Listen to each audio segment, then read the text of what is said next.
And trust me, my Twitter account has been getting mentions non-stop this morning. The bump has continued again. It's the fact that, well, somebody brought this up, and I want to kind of bring this up. It's like somebody said, if you want student-athletes to invest in their programs / universities, provide them with a great experience. Don't ask them to donate $50 that they're not Boy Scouts selling popcorn to go to summer camp. In my opinion, coaches should set an example and donate to their institutions. This coming from somebody on Twitter. What they don't realize is that the coaches already are. Blaine Henry, host of the FightLibrary podcast. If DC wins, I can see them fighting John Jones again, but I don't see John coming up to heavyweight to fight DC. I think John keeps the fight at 205, and he fights DC at light heavyweight. I do not think this is his last fight, but I think he's got one more in the tank after this. I think, and I'm almost certain a lot of people would agree with me, that Drew Brees does need to play it all in this one.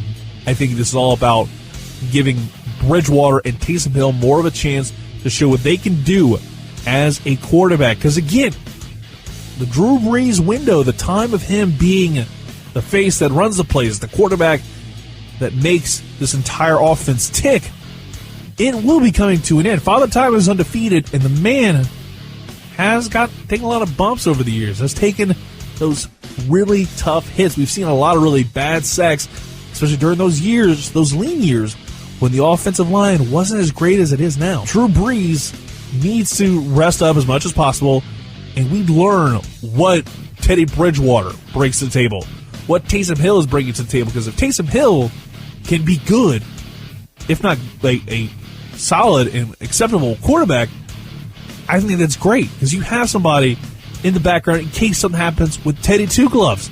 Teddy Bridgewater looked really good because he's trying not to be Drew Brees. He's trying to be himself. I think that's absolutely fantastic to wind up doing. I want to see what happens with those two guys. That's all I care about when it comes to this preseason game. It's meaningless, but I want to see how some of those guys step up.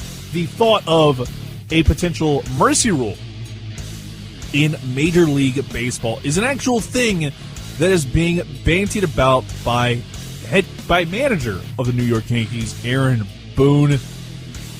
Oh boy, I really don't like that idea at all. And why am I just so just looking at this and poking at it?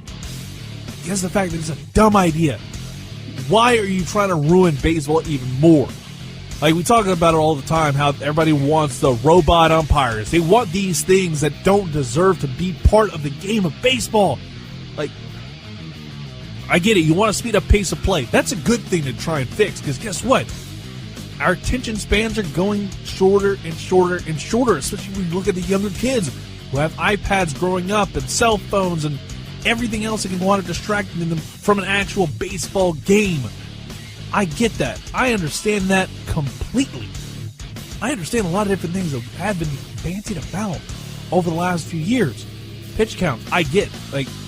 That's the thing that's going to help these guys prolong their careers, especially in the pitching. The pitchers are going to wind up having their livelihoods extended by a significant amount because of what they're doing. I like that. What I don't like is the robot umpires, because that just winds up taking away the human element of the game. You might as well just have robots out there playing the game, period. That's my biggest complaint about all this, is how we want to try and better the game without really thinking about how we can outright in 2019 and going forward make the game better. And a mercy rule is the worst possible thing you can do, because guess what? 19-4 game. That doesn't happen very often.